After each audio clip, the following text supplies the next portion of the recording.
नमस्कार मित्रों, न्याय मित्र भारत की बात में आप सबका स्वागत है। ईवीएम को लेकर बार बार प्रश्न उठता है कि ईवीएम से भारत की संप्रभुता को सुरक्षित कैसे रखा जा सकता है। वो ईवीएम जिसमें डालने वाले वोट और निकलने वाले वोट के बीच में काफ़ी फर्क हो जाता है, 1-2% नहीं 10-10% तक फर्क हो जाता है। 10 से 12% का फर्क या 6 से लेकर 12% का फर्क निश्चित रूप से भारतीय संप्रभुता पर एक प्रश्न चिन्ह है। हम और आप जो बैठे हैं, दुनिया के हम डेमोक्रेसीज को देखते हैं, बहुत सारे मुल्क जो डेवलप्ड हैं वो मुल्क ईवीएम क्यों नहीं इस्तेमाल कर रहे हैं?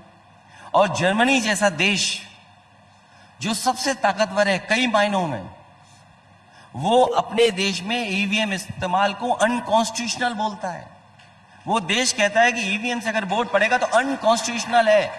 हमारे यहां लोग तो 80% की 60% लोग अनाज पर जीवन जी रहे हैं। इसलिए ईवीएम पे अगर एक वोट का भी भरोसा नहीं है तो हमें ईवीएम हटा देनी चाहिए। बैलेट पेपर एक फैशन होगा, अभी एक फैशन होगा है आंबेडकर आंबेडकर आंबेडकर आंबेडकर आंबेडकर आंबेडकर। इतना नाम अगर भगवान का लेते हैं तो 7 जन्मों तक स्वर्ग मिल जाता। अच्छी बात है ना सुनिए। मिनट के भाषण में करीब 10 बार हिंदुस्तान बोला था। जब आप नेता चाहिए, वो भी युवा। तो इस वक्त चंद्रशेखर आजाद सबकी जरूरत है और राजनीति में कोई उन्हें अद के लिए भरी संसद में प्रियंका गांधी ने कर दिया ऐसा काम। सारे सांसद हो गए हैरान। राहुल रॉबर्ट दोनों परेशान। राहुल गांधी जिसे अपना न बना पाए, रॉबर्ट वाड्रा भी जिसे न समझ पाए। चंद्रशेखर आजाद ने चंद मिनटों में वो कारनामा कर दिखाया। अब होगा कुछ ऐसा राजनीति के दिग्गजों ने भी सोचा न होगा जैसा। सारे मंत्रियों में छिड़ी चर्चा, कैसे हो गया ऐसा।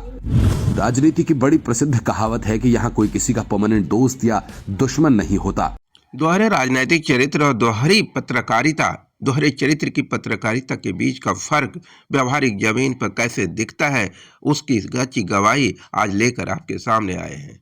जो कुछ दृश्य कभी झूठ नहीं बोलते, पिक्चर्स कभी झूठ नहीं बोलती। उसको ठीक से समझ सकते हैं और देख सकते हैं तो आईना आपके सामने होता है जिसमें सिर्फ सच दिखाई देता है।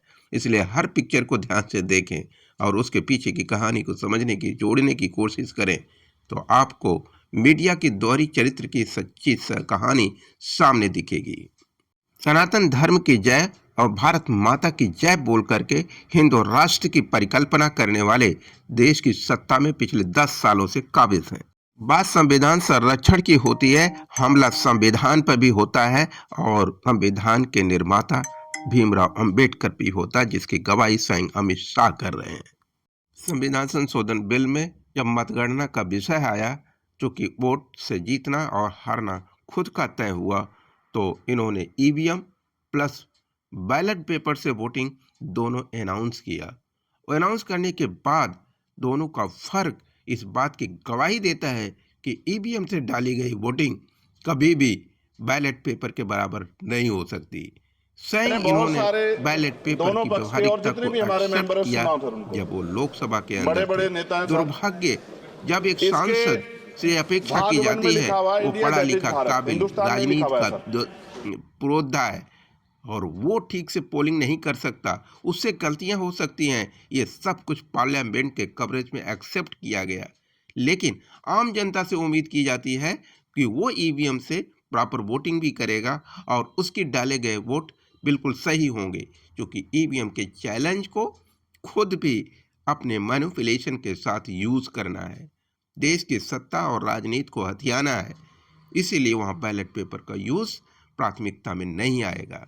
यह बात स्वयं पार्लियामेंट के अंदर स्वयं सत्ता के कारनामों से प्रमाणित हो चुका है।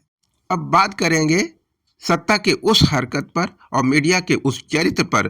पिछले जब से 10 वर्षों से भगवा सरकार आई है, भारत माता की जय और सनातन धर्म की जय बोलकर हिंदू राष्ट्र की परिकल्पना, जो हिंदू राष्ट्र जो देश के लिए देशद्रोह से कम नहीं है, जिस शब्द को भारत के किसी भी संवैधानिक व्यवस्था में हिंदुस्तान जैसे शब्द को यूज़ नहीं किया गया है, दुर्भाग्य, राहुल जैसे व्यक्ति बार बार हिंदुस्तान की बात करते हैं और हिंदू राष्ट्र का विरोध करते हैं। यह राहुल जी का दोहरा चरित्र है, पूरी कांग्रेसी संस्कृति का दोहरा चरित्र है।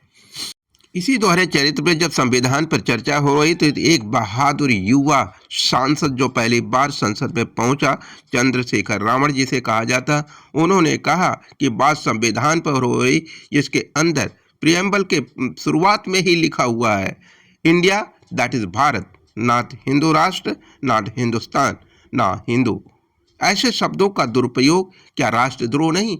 इसी बात का संकेत करते हुए रावण ने कहा कि बड़े बड़े राजनीतिज्ञ ऐसे शब्दों का बार बार उपयोग करते हैं जिसका संविधान में कोई चर्चा नहीं है, दुर्भाग्यपूर्ण है।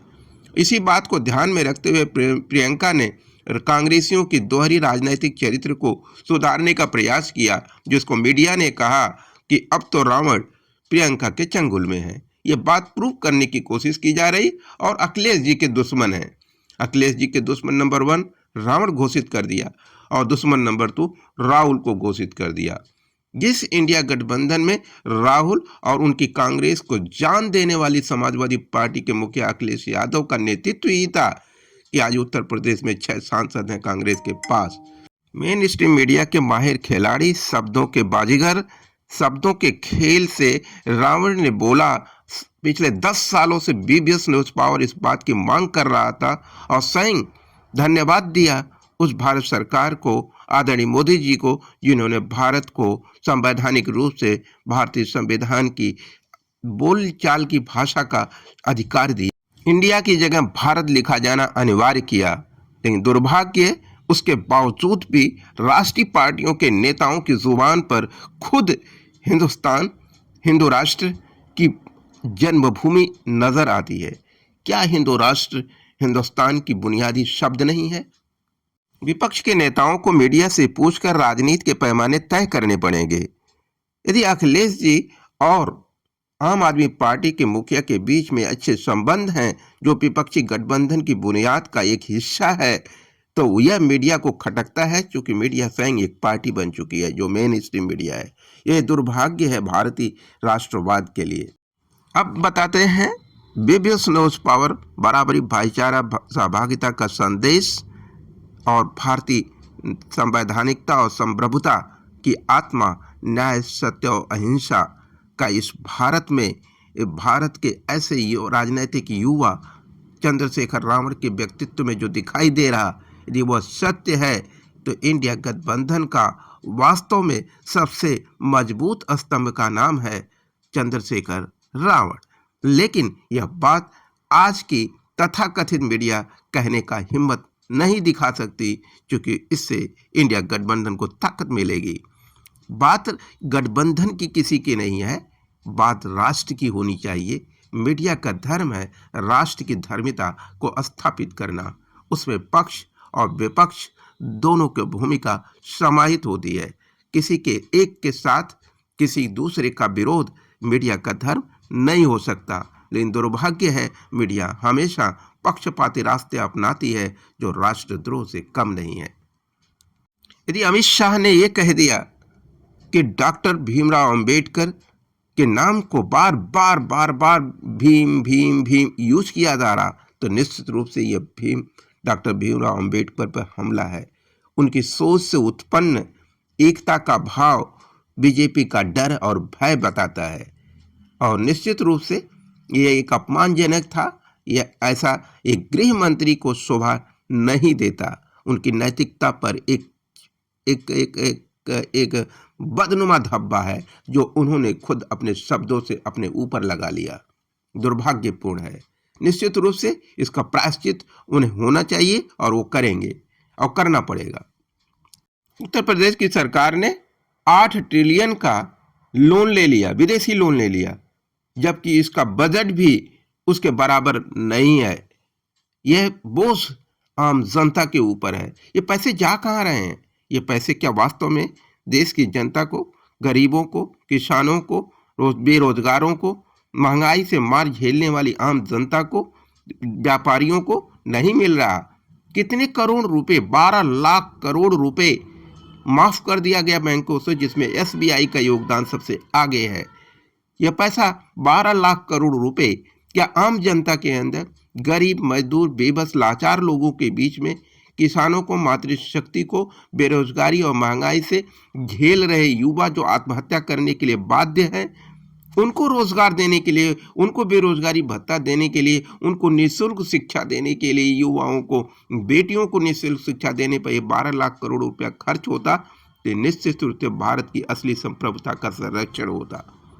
तभी भारत के विश्व गुरु और दुनिया को चैलेंज देने वाला विश्व शक्ति बनने का एक नई रास्ता तैयार होता। यह बीजेपी की वो शख्सियतें हैं जो राष्ट्र को भारतीयता से निकालकर उसकी सनातनीता, संवैधानिकता पर हमला करके हिंदू राष्ट्र की परिकल्पना। जब हमारी लिटरेसी लेवल बहुत जीरो था लगभग, तब हमारी बात ये की जाती थी कि हम आधुनिक भारत के हिस्से नहीं, हमारे भारत के लोग आधुनिक नहीं।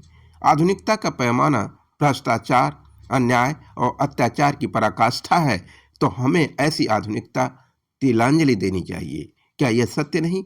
हमें वही भारत चाहिए जिसमें विश्व बंधुत्व था, वो भारत चाहिए जिसमें बराबरी, भाईचारा और सहभागिता की सबसे ऊंची आवाज़ थी।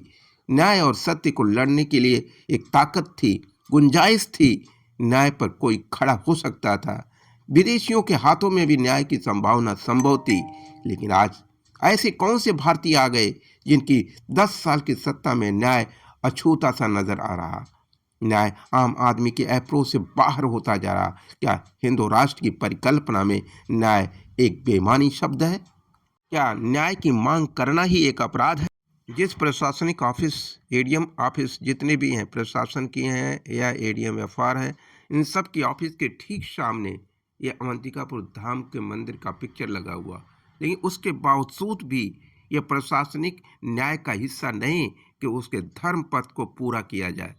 इसके लिए लड़ाई एक आम पत्रकार को, एक आम जनता को, एक ग्राम प्रधान को लड़ना पड़ेगा, और फंड आए ना आए इसकी जिम्मेदारी न तो एडीएम की है, न डीएम की है, न न्यायिक व्यवस्थाओं की है, न राजनीतिक सत्ताओं की है। आखिर क्यों?